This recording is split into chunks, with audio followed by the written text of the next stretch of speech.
शाहजहां का इतिहास भाग 1 पढ़ा दिया गया आप लोगों को। अब भाग 2 देखेंगे आप, शाहजहां का साम्राज्य विस्तार।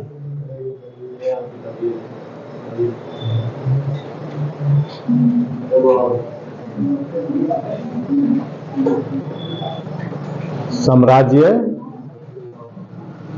विस्तार।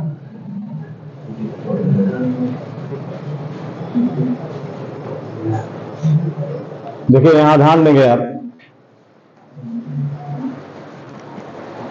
पहले तो जान लीजिए कि वो अहमदनगर को मुगल साम्राज्य में मिलाया था, अहमदनगर। दूसरा गोलकुंडा,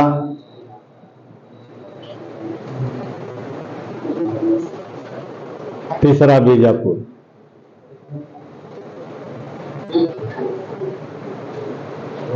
यहां ध्यान देंगे, अहमदनगर को शाहजहां ने 1637 ईस्वी में मुगल साम्राज्य में मिला लिया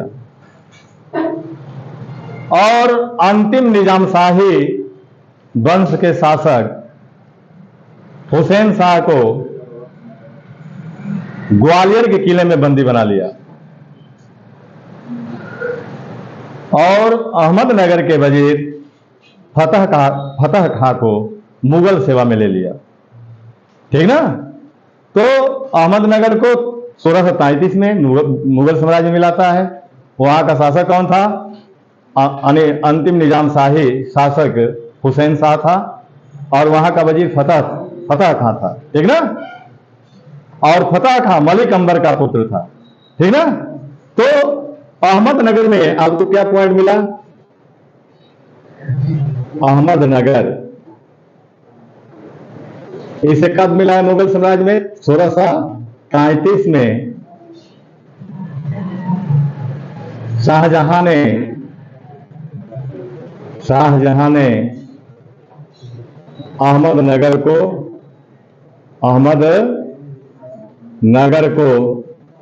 मुगल साम्राज्य में मिलाया। मुगल साम्राज्य में मिलाया। दूसरा पॉइंट ये मिला आपको कि निजामशाही वंश के शासक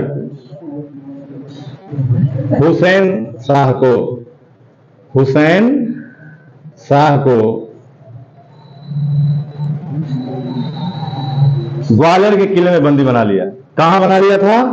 ग्वालियर के किले में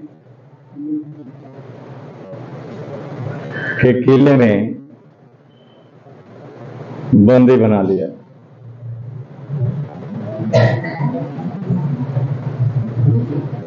और उस समय यहां का जो वजीर था कौन था?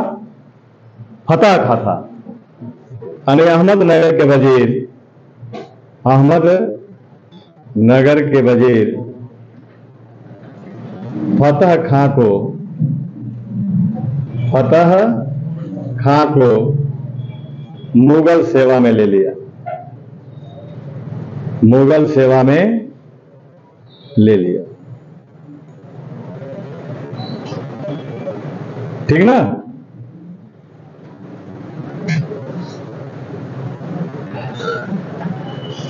तो ये आपके 3 पॉइंट यहां बनते हैं। अब देखेंगे कि गोलकुंडा को 1636 ईस्वी में जो गोलकुंडा का शासक था कुतुब शाह, वह मुगल सेना को देखकर भयभीत हो गया और संधि कर लिया। मुगलों से क्या कर लिया था? संधि कर लिया था। यानी अल्प आयु में कुतुब शाह गोलकुंडा का शासक बना था, लेकिन मुगलों से भयभीत होकर के उसने संधि कर लिया। ठीक ना? और यहां का जो वजीर मीर जुमला था वह मुगल सेवा में चला गया। मीर जुमला फारस का एक व्यापारी था और मीर जुमला ने ही शाहजहां को कोहिनूर हीरा भेंट स्वरूप दिया था। ठीक ना? तो गोलकुंडा को कब मिलाता है? गोलकुंडा को 1336 ईस्वी में यानी मिलाया, और कुतुब शाह को संधि करने के लिए विवश कर दिया, ठीक ना। और यहाँ का वजीर जो मीर जुमला था, शाहजहां को कोहिनूर हीरा भेंट स्वरूप दिया था, ठीक ना। अब देखेंगे बीजापुर। बीजापुर को 1336 ईस्वी में यानी मुगल साम्राज्य में मिलाया था शाहजहां ने। और यहाँ का शासक कौन था? मोहम्मद आदिल शाह प्रथम। बीजापुर का सुल्तान कौन था? मोहम्मद आदिल शाह प्रथम था। उसको संधि करने के लिए शाहजहां ने विवश कर दिया, और बीजापुर के सुल्तान मोहम्मद आदिल शाह प्रथम ने शाहजहां को 20 लाख रुपये वार्षिक प्रतिवर्ष कर के रूप में देने का वचन दिया, ठीक ना। इसके अतिरिक्त उसने परेंद्रा का किला, बीदर का किला, गुलबर्गा का किला और सोलापुर का किला भी मुगलों को सौंपना पड़ा उसको, ठीक ना। तो ये आपका बीजापुर है। अब देखेंगे कि शाहजहां के शासन काल में ही कंधार अंतिम रूप से मुगलों के हाथों से निकल गया, ठीक ना। तो ये आपका साम्राज्य विस्तार में ये 3 पॉइंट है। अब अहमदनगर, गोलकुंडा और बीजापुर, ये 3 जानते रहिएगा। गोलकुंडा को कब, अहमदनगर को कब मिलाया? 1635 ईस्वी में। देखिए यहाँ 1636 है, ठीक ना, 1635 ईस्वी में, यानी अहमदनगर को 1635 ईस्वी में मिलाया, गोलकुंडा को 1636 में मिलाया और बीजापुर को 1636 में मिलाया, ठीक ना। तो अब इसके बाद उसका धार्मिक नीति देखेंगे, शाहजहां का धार्मिक नीति।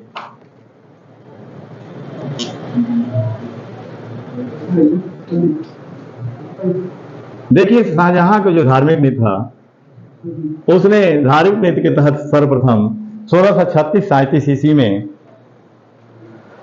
सिजदा और पैबोस प्रथा को समाप्त किया। यानी धार्मिक नीति के तहत उसने सर्वप्रथम क्या किया? 1636-37 ईस्वी में उसने सिजदा और पैबोस प्रथा को समाप्त किया और उसके स्थान पर चहार तस्लीम प्रथा को लागू किया था। अब प्रश्न उठता है कि पूरे भारतीय इतिहास में सिजदा और पैबोस प्रथा को किसने लागू किया था? सर्वप्रथम किसने लागू किया था? और सिजदा और पैबोस प्रथा क्या है? तो देखिए, सिजदा पैबोस प्रथा को सर्वप्रथम बलबन ने चलाया था, और यह फारसी प्रथा है। क्या है? ईरान में एक प्रथा था, उसी को बलबन ने अपने दरबार में लागू किया था। सिजदा पैबोस का मतलब क्या होता है? सिजदा का मतलब ये होता है कि सुल्तान के सामने घुटने टेक करके बैठना। और पैबोस का मतलब ये होता है कि जो आपके सिर पर पगड़ी है, उस पगड़ी को सुल्तान के पैरों पर रख करके चुंबन दे करके फिर उसको उठा करके अपने सिर पर रखना, यही सिजदा पैबोस है। तो इसको क्या किया? शाहजहां ने अपने धार्मिक नीति के तहत सर्वप्रथम सिजदा पैबोस को 1636-37 में हटा दिया, और पगड़ी में जो बादशाह की तस्वीर धारण किया जाता था उसको हटाने की बात किया, ठीक ना, यानी उसको लगाने की मनाही कर दिया, ठीक ना। उसके बाद शाहजहां ने इलाही संबत के स्थान पर हिजरी संबत को चलाया। आपको पता होना चाहिए कि इलाही संबत किसने चलाया था?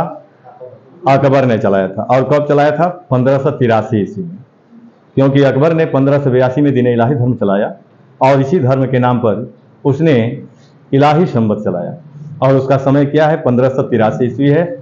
लेकिन शाहजहां ने इलाही संबत के स्थान पर हिजरी संबत को चलाया था, और हिजरी संबत का समय कितना माना जाता है? 622 ईस्वी। और हिजरी संबत कब मनाया गया? जब मक्का में पैगंबर मोहम्मद साहब का विरोध किया गया, तो वे मक्का से जब मदीना की यात्रा करते हैं 622 ईस्वी में, उसी यात्रा के फलस्वरूप जो है कि हिजरी संबत बनाया जाता है, ठीक ना। तो शाहजहां ने क्या किया कि इलाही संबत के स्थान पर हिजरी संबत को मनाया। धार्मिक नीति के तहत शाहजहां ने 1637 ईस्वी में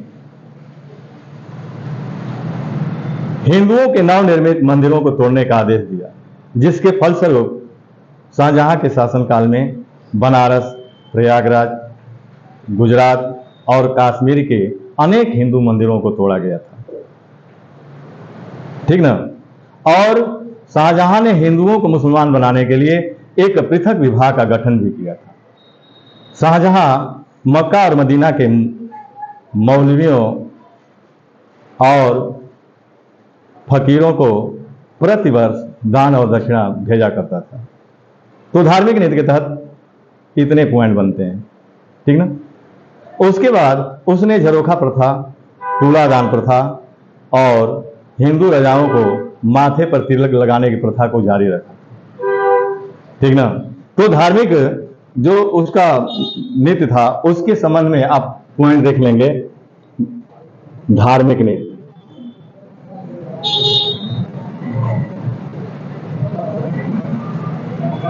यानी शाहजहां की धार्मिक नीति। पहला पॉइंट मैंने बताया कि 1636-37 ईस्वी में, ठीक ना, यहां ध्यान दीजिएगा, सिजदा और पैबोस प्रथा को समाप्त किया। क्या किया था? सिजदा पैबोस प्रथा को समाप्त किया।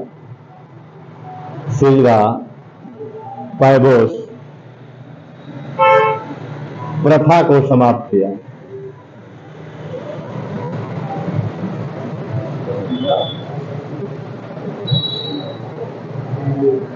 और इसके स्थान पर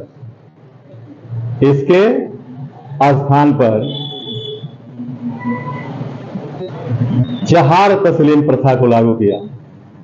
चहार तस्लीम प्रथा को लागू किया, ठीक। दूसरा कार्य क्या किया था?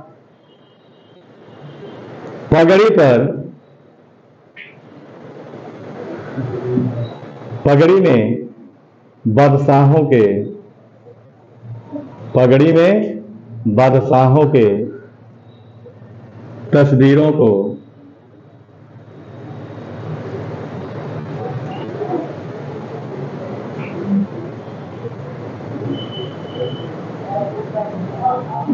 को धारण करने को मनाही कर दिया।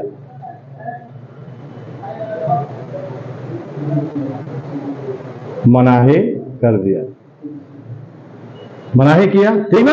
तीसरा पॉइंट, इलाही संबत के स्थान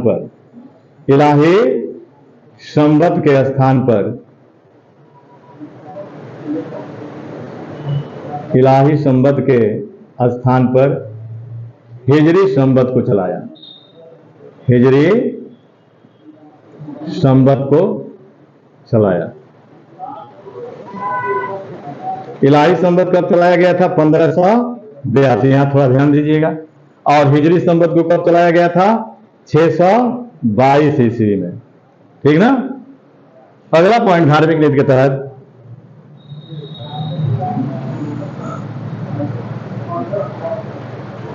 सीधा पैबोस प्रथा को समाप्त किया और उसके बाद इलाही संबत के स्थान पर ये, ठीक ना। 1633 ईस्वी में नवनिर्मित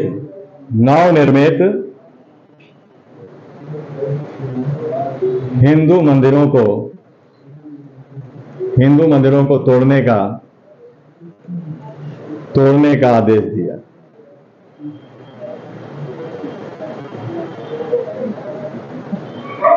ठीक ना। अगला पॉइंट, जिसके फलस्वरूप कहां के मंदिर तोड़े गए थे? बनारस, गुजरात, कश्मीर और प्रयागराज के अनेक हिंदू मंदिरों को तोड़ा गया। अनेक हिंदू मंदिरों को तोड़ा गया, ठीक ना। अब देखेंगे कि उसने और क्या किया धार्मिक नीति के तहत, यानी हिंदू राजाओं के माथे पर तिलक लगाने की प्रथा को वो जारी रखा। और उसने झरोखा झरोखा दर्शन, तुलादान प्रथा, तुलादान प्रथा और हिंदू राजाओं के माथे पर तिलक लगाने की प्रथा